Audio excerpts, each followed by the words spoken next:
Bienvenue au Polysécure, épisode spécial Sécure. Je suis avec Ingrid. Est-ce que tu peux te présenter brièvement? Oui, bonjour Nicolas Loïc. Eh bien, Ingrid et moi, je travaille sur la sécurisation des solutions numériques et en particulier sur les facteurs humains en cybersécurité. C'est très important, malgré ce qu'on peut en passer, le facteur humain. Tu es venu présenter au Sécure, c'est intelligence artificielle et sécurisation non superficielle de l'art à la manière. Justement, tu abordes le sujet que tous les défis associés à l'intelligence artificielle. Je vais te laisser faire un court résumé, puis ensuite, on va poser des questions sur ce sujet.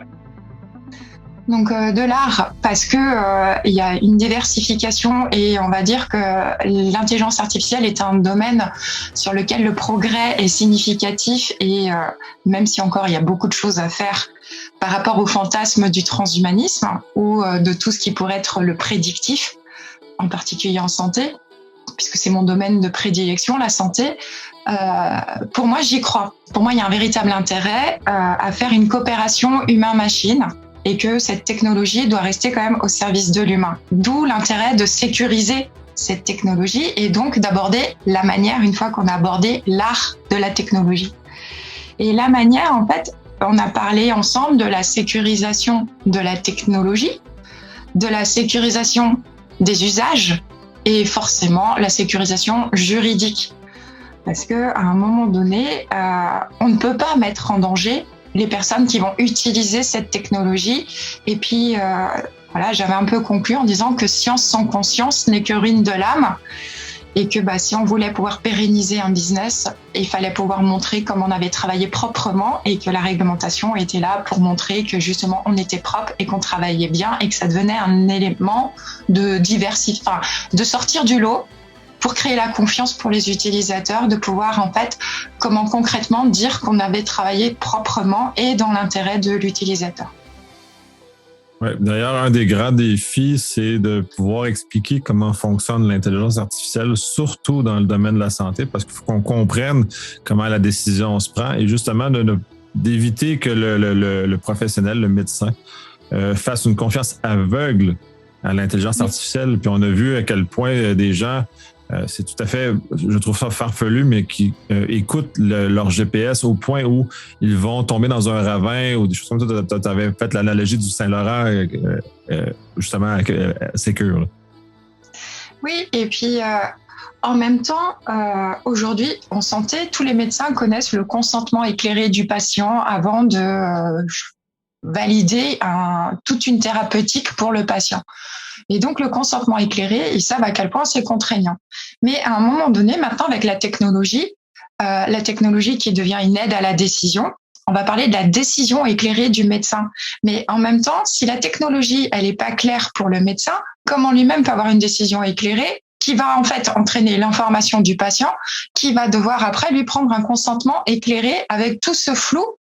Comment avoir en fait des décisions éclairées et qui vont pouvoir permettre le jeu des responsabilités et des assurances. Donc, parce qu'au final, c'est qui va devoir assumer l'aléa thérapeutique ou la problématique? Donc, voilà, on nous parle de la voiture autonome, mais moi, ne pas sécuriser une intelligence artificielle en santé, l'intelligence artificielle en santé, c'est comme un médicament numérique. Quand on respecte le cadre d'usage, tout va bien. Dès lors qu'on respecte pas le cadre, eh bien, c'est là que les complications arrivent. Et puis, il faut savoir que certaines intelligences artificielles peuvent devenir des armes par destination. Donc, le droit sait gérer la situation. Maintenant, est-ce que les concepteurs de solutions ont pris conscience qu'ils pouvaient concevoir des armes? Pas forcément. Non, absolument pas. Puis ça revient souvent dans les conversations qu'on a, justement, l'usage. Tu parlais d'une des conversations, le dommage cognitif qu'on peut créer à l'humain par l'usage de l'intelligence artificielle, entre autres. Comment tout ça peut dévier. Puis, c'est un des problèmes qui est énorme, à quel point les gens en technologie oublient qu'on est des humains, puis qu'on doit leur rappeler, puis en pré-show, on mentionnait le fait qu'on doit de discuter d'empathie. C'est-à-dire de se mettre dans les souliers du patient, de réfléchir à sa situation qui, généralement, puisqu'il il sollicite le système de santé, il est en problème. Cet humain-là est en problème, donc le système est là pour l'aider de sortir de son problème. Donc, on ne peut pas le soustraire de la réflexion. Là, ça devient, à mon sens, absurde. Là. Et tu vois, cette semaine, la semaine dernière, la semaine dernière, oui, il y a eu le Laval virtual. Et je suis allée au Laval virtual et on a vu plein de technologies et on a vu de la réalité virtuelle immersive. Donc, on a mis les casques et c'était assez drôle de voir parce qu'en fait, sur les salons et sur les stands, il y a des personnes qui étaient tout le temps avec le casque pour faire voir, en fait, pour qu'on puisse voir ce qui se passait dans l'environnement qu'ils avaient créé. Mais ce qui était drôle, c'était de les entendre dire à quel point ils avaient mal à la tête. Et on dit, bah oui, mais bon, en même temps, mon pauvre, là, si tu savais ce que tu viens de faire subir à ton cerveau, c'est normal que tu aies mal à la tête. Moi, après, la question, c'était, est-ce qu'il peut prendre le volant en repartant de sa journée en salon? Parce que franchement, il y a un effet, mais c'est pareil, parce qu'après, quand on en parle avec certains parents qui ont des jeux en réalité virtuelle pour leurs enfants et qui disent à quel point il est en mode lobotomisé dans le canapé une fois qu'il a fini de jouer. Parce que les médecins recommandent 20 minutes maximum. Maintenant, je laisse méditer sur les parties de jeu en réalité virtuelle et combien de temps ça peut durer. Donc, oui, vos enfants, oui, les utilisateurs peuvent avoir mal à la tête. Et quand on a des migraines, c'est OK, j'ai des migraines. Aujourd'hui, j'ai des migraines. Mais demain, j'aurai quoi? Quel va être l'effet? Est-ce qu'on a déjà fait de l'imagerie je pense que oui. J'ai pas cherché, mais de l'imagerie de joueurs comme ça pour voir un peu dans quel état est leur cerveau. Et puis, ça peut être super intéressant parce que peut-être qu'en spatialisation, ils sont super bons maintenant parce que pour pouvoir naviguer dans cet environnement, faut avoir le sens de l'orientation. Mais voilà, moi j'ai vu que j'étais plutôt un éléphant dans un magasin de porcelaine parce que j'ai un peu dégommé avec les manettes, les écrans des ordinateurs qui étaient autour de moi. Donc on voyait que j'étais pas les plus à l'aise dans cet environnement. C'était une expérience intéressante. Oui, effectivement. Puis c'est ça. Puis là, tu amènes des éléments intéressants. Puis là, ça revient souvent dans nos conversations aussi, la surcharge cognitive. Puis les dommages cognitifs à la limite, parce qu'on était en train de mesurer les dommages sur l'attention que a le smartphone, le téléphone cellulaire, sur les jeunes, à quel point ça vient changer leur cerveau et à quel point ça vient changer leur perception de l'univers, puis même à la limite leur perception d'eux-mêmes, à quel point tout ça a des effets. Des effets réels, c'est pas anodin. Donc là, je parlais de potentiellement d'imagerie. Oui, j'imagine qu'il va falloir faire des études à savoir à quel point, parce que là, avec toute la volonté de Facebook de faire Meta maintenant, mettre ça de l'avant, cet univers-là de réalité augmentée ou réalité virtuelle, dépendant comment ils vont l'amener. Puis même, c'est moi, là, je me retrouve peut-être dans le chose du dinosaure réticent au changement, mais je suis très sceptique et ça m'inquiète un peu, ces environnements-là, dans l'ensemble pour ce que c'est, parce que je pense qu'on n'a pas tout réfléchi. Mais en plus, qu'est-ce que ça va changer dans l'humain? Qu'est-ce qu'on va devenir comme humain? Déjà, il faut savoir que la surcharge cognitive est déjà quelque chose qui est exploité par les hackers.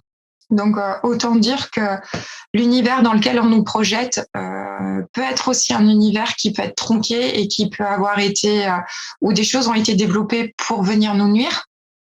Donc, je dirais pas qu'on va pouvoir accéder au contenu de notre cerveau, donc accéder à nos données. Par contre, on est capable de nous léser des parties du cerveau et qui fait que dans notre quotidien, on peut devenir handicapé. Donc ça, c'est des choses aussi peut-être à clarifier ou à creuser. L'avenir nous le dira, parce que faut trouver des utilisateurs à ce niveau-là. Mais ce qui m'a plu d'ailleurs dans la semaine numérique, c'est qu'on a pu être confronté à des personnes qui ont toute une approche éthique de la technologie. Et justement, en fait, sur les échanges, c'est là que c'était intéressant, parce que quand on conçoit une technologie, je peux comprendre l'euphorie du technicien qui va pouvoir trouver quelque chose qui est une technologie plus puissante, voilà. Ça, je peux le comprendre. Maintenant, les technologies utilisées dans les rapports machine à machine, mais faites-vous plaisir, pas de problème. Par contre, si ta technologie doit avoir des conséquences et des interactions avec les humains, écoute s'il te plaît l'équipe des sciences humaines et sociales, écoute ce qu'ils vont te dire, parce qu'à un moment donné, la facture va être présentée. Parce que si quelqu'un, un jour, peut dire « j'ai subi ce préjudice » et que le lien est fait avec la technologie qui a été utilisée, oui, là, la personne, elle ne pourra pas dire « ah, mais j'avais pas conscience de… » On va dire « monsieur, vous êtes responsable de ce que vous avez créé. » Absolument. Puis on va se retrouver comme un peu comme dans les méga procès qu'il y a eu sur les compagnies de tabac, principalement aux États-Unis, où toute cette espèce de moment-là où il y a comme un élément collectif qui se réveille sur le fait nocif d'un élément, dans ce cas-ci le tabac, va mener à ce genre de choses. On est en train de le voir aussi avec le sucre à l'heure actuelle aux États-Unis. Tout ce mouvement-là est en train de se créer. Et là, on est en train de jouer avec nos cerveaux. Puis pour beaucoup de gens, mettons, comme on est des travailleurs de l'information, des travailleurs du savoir, le fait d'endommager le cerveau, puis moi, c'est mon outil de travail. Là, moi, j'ai terriblement peur d'endommager mon cerveau parce que c'est un lien direct avec ma capacité de travailler dans lequel j'ai. Puis faire une parenthèse sur la COVID, un des axes qui me fait énormément peur de ce virus-là, c'est les dommages cognitifs qu'il fait. Puis j'en ai peur que pour ça, parce que je pourrais rester dans un brouillard longtemps. Puis c'est là où toutes les technologies sont en train de nous amener aussi. Puis on regarde les dommages qui se font sur les enfants, par exemple. C'est pas anodin, là, ces changements cognitifs-là, puis qui sont utilisés en plus par les malveillants, puis ensuite vont dévier la technologie et donc l'intelligence artificielle pour aller plus loin encore dans leur malversation. Et quand on parle de l'impact où tu dis attention pour mon travail, moi j'ai besoin de mon cerveau pour travailler et ta famille a besoin de ton cerveau pour te supporter. Parce que si tu n'as plus ton cerveau, je pense que tu vas avoir des petits problèmes relationnels.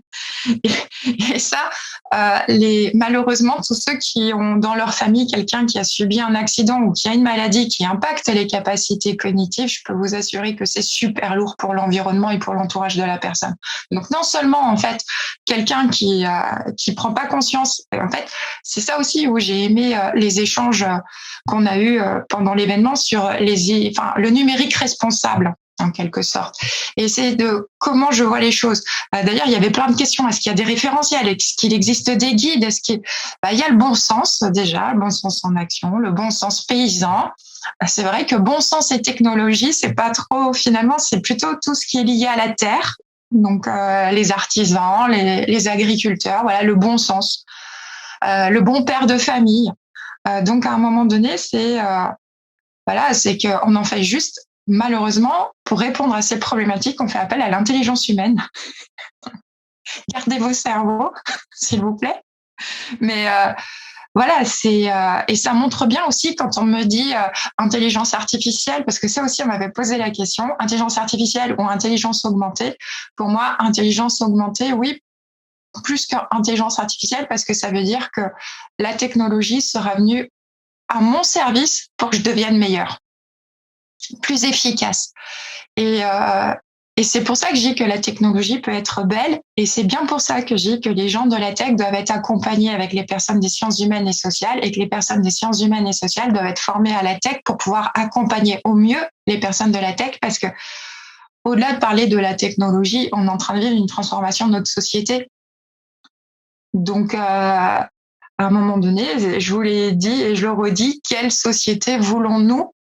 Et chacun a sa petite pierre à l'édifice et on peut contribuer, parce que à un moment donné, il faut aussi rappeler, tant dans la formation de nos jeunes, donc là aussi, il y a eu de belles présentations de travaux de recherche.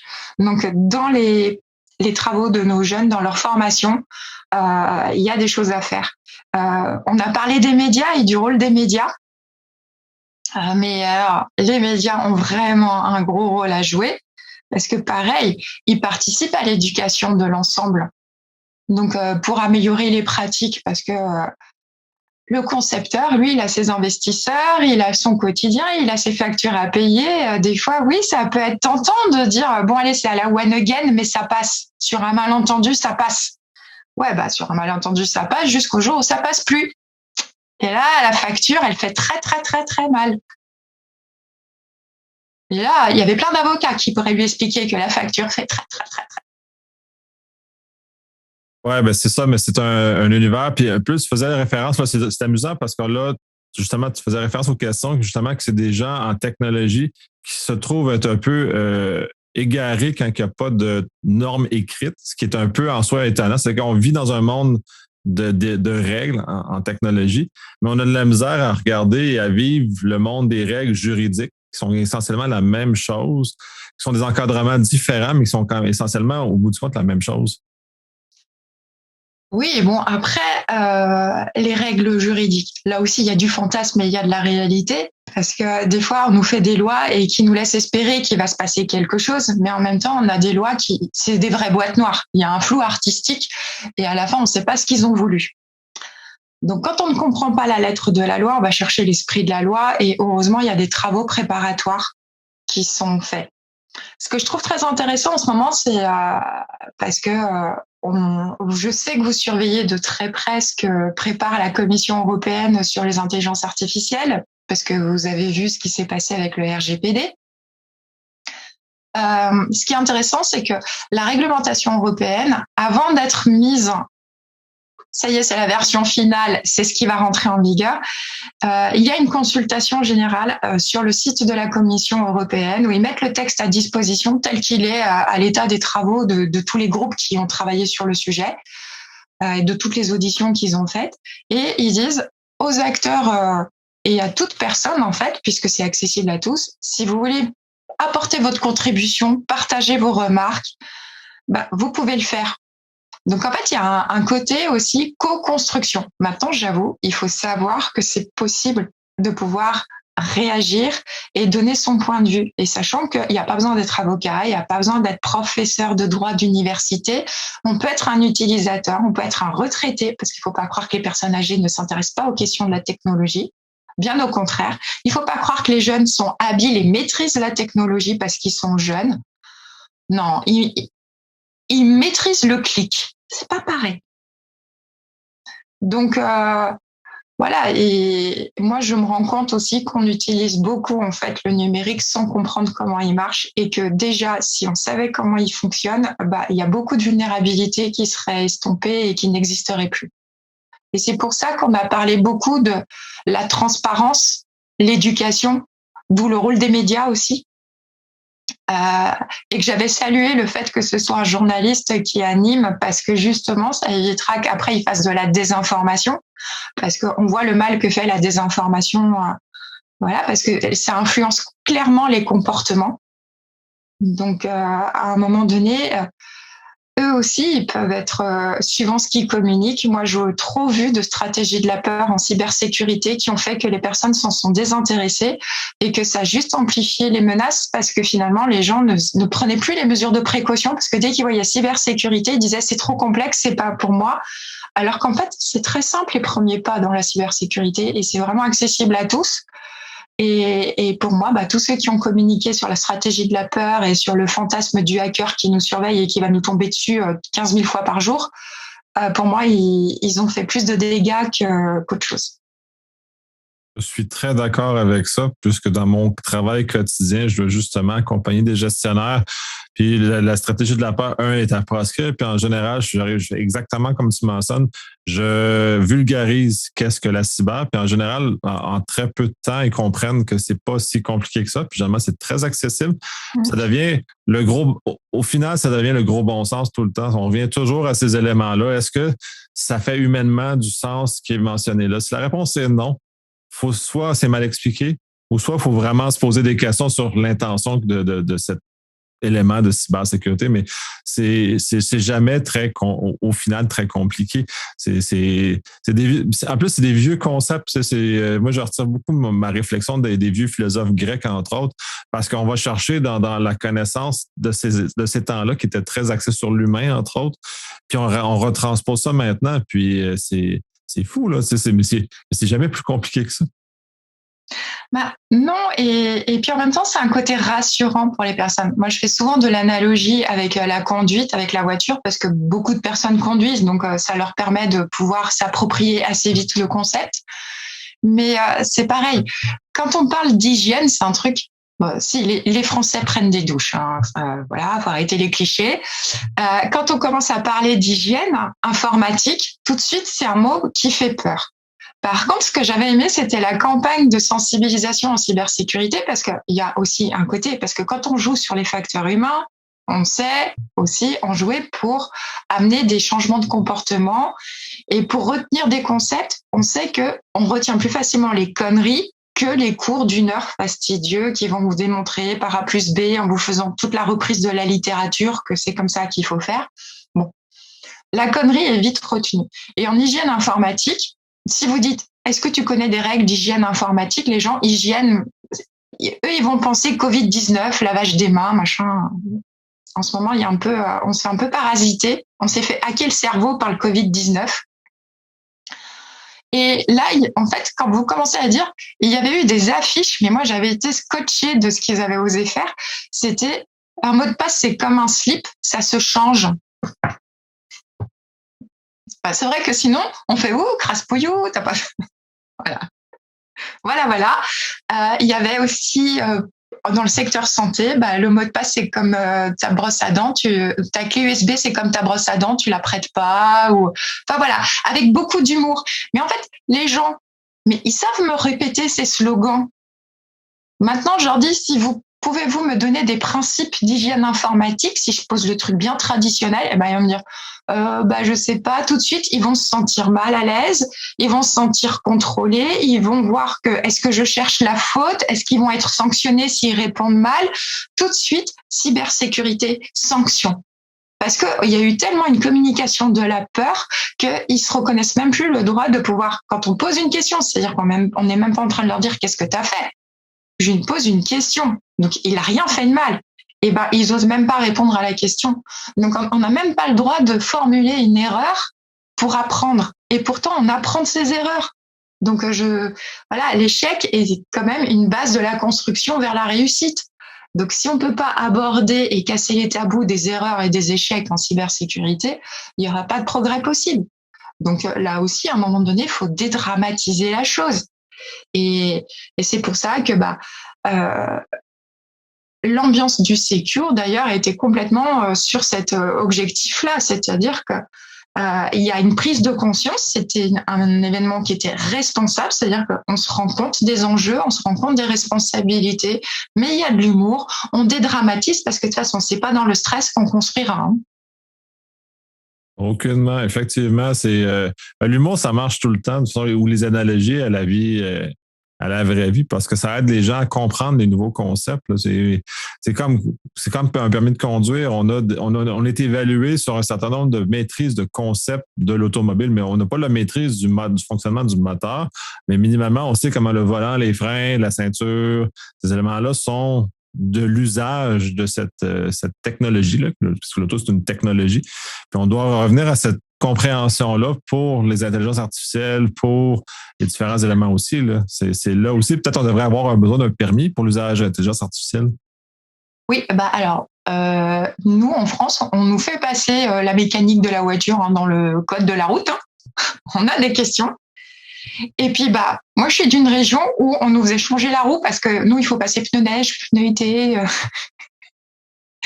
faut mettre des chaînes. Les chaînes, on voit pas tellement ça, mais oui, les changements de pneus, puis même c'est rendu obligatoire maintenant depuis quelques années. Là, on peut plus vivre avec ce qu'on avait les pneus 4 saisons. Là. Ça a été banni parce que trop d'accidents, parce qu'il s'agit d'une tempête de neige, puis c'est foutu. Puis les gens n'ont pas la responsabilité ou la compréhension que de ne pas prendre leur voiture parce qu'ils ont des pneus 4 saisons, ils n'ont pas des pneus d'hiver. Là. Bref, faut mettre des lois pour que les gens se responsabilisent, que le gros bon sens doit s'injecter parfois dans des lois ou des règlements. Là. Moi, je trouve ça fascinant à quel point les gens se posent peut-être pas assez de questions. Peut-être que c'est une question, c'est un élément où les gens devraient peut-être se poser plus de questions, devraient les inciter à poser plus de questions. Alors, promis, un jour, on se fait une session sur l'esprit critique. Et comment on a un esprit critique? Parce que on n'a pas une société aidante pour être quelqu'un qui sort du moule. Et pourtant, moi, je dis qu'à rester dans le moule, on finit tarte. Donc, c'est cool. Voilà. Je suis d'accord avec cette analogie. Ouais, j'aime bien la cuisine. Je suis gourmande. Mais oui. Non, mais c'était... oui, voilà, quoi. C'est-à-dire qu'à un moment donné, l'esprit critique, l'autonomie dans la décision, la liberté de penser, il faut quand même avoir... il faut reconnaître qu'il faut être un minimum éduqué pour pouvoir avoir ses idées et propres. Sinon, on répète ce qu'on nous a enseigné et en même temps, c'est les principes de dictature. C'est-à-dire que quand on n'a accès qu'à une source d'information, oui, on devient des exécutants, en gros, de ce qu'on nous a enseigné. Mais à partir du moment où aujourd'hui, l'information est accessible et quand on est dans un pays ou dans des pays où on a la chance d'accéder à l'information et que l'information soit quand même... ça fait partie aussi maintenant, je trouve, du rôle de l'éducation générale, de pouvoir un peu apprendre à se faire ses idées, trouver des sources fiables, voir aussi quand il y a la désinformation, mais apprendre à analyser une information et si la source de l'information, c'est quelque chose de fiable ou pas fiable, est-ce que c'est de la manipulation? Parce que il n'y a pas que des gens bien intentionnés sur la toile. Mais là aussi, ouais, il faut éduquer pour apprendre à se protéger. Absolument. De toute façon, tout ce qui se passe aux États-Unis, tout ce qui se passe en Ukraine nous met clairement dans une situation où ces éléments-là devront être plus enseignés. On va conclure sur ça. Je te remercie de ton temps. Je te remercie de ta très grande générosité d'être venu présenter puis d'avoir assisté, venir affronter le froid québécois. Donc, C'était pas du froid, c'était super agréable et l'accueil a été très chaleureux et bienveillant. C'était un plaisir. Merci. Je vais te laisser le mot de la fin pour conclure le sujet.